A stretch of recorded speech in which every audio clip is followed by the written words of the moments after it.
Good afternoon, my friends. Welcome to Roger's Reflections for Friday, June 18th in the year 2021. I hadn't realized it'd been a month since I'd done one of these. Apologize for the delay. Things have been a little crazy around here, but this is still important. I hope that you will be blessed by the word and by the reflections. Today I'm going to be reading from the Psalms, Psalm 78, verses 1 through 4, and then verse 11. Give ear, O my people, to my teaching. Incline your ears to the words of my mouth. I will open my mouth in a parable.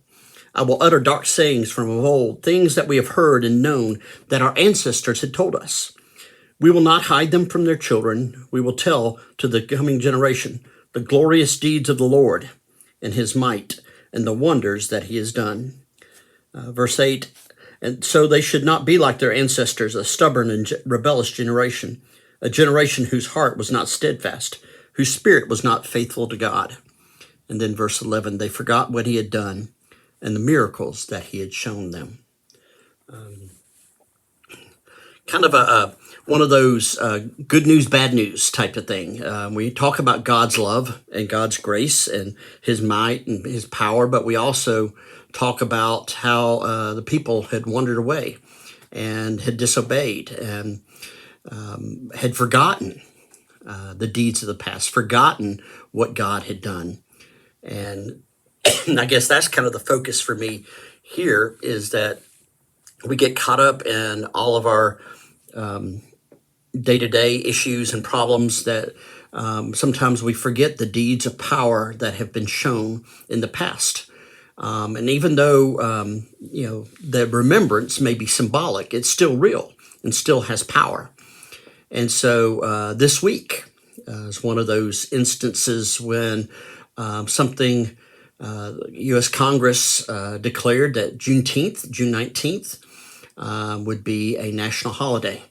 And this is one of those deeds in the past that many people have been celebrating for a number of years.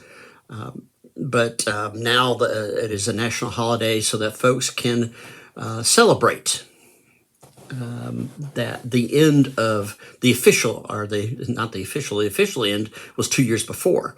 But this is the date that the word of their emancipation reached the final edges of the South in Galveston, Texas.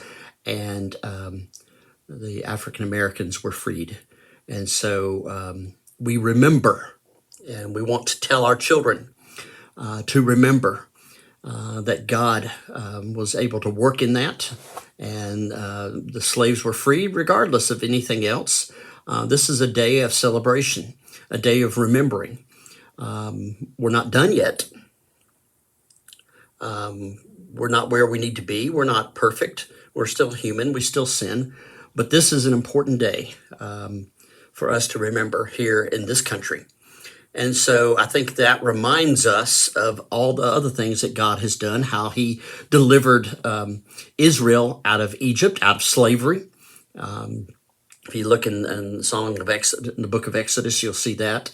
So the Israelites, the Jewish faith, the Old Testament faith, understands the power of slavery, the power of freedom. And so this weekend, we want to celebrate and to remember. Hope this helps, my friends. Take care, and we'll talk to you tomorrow.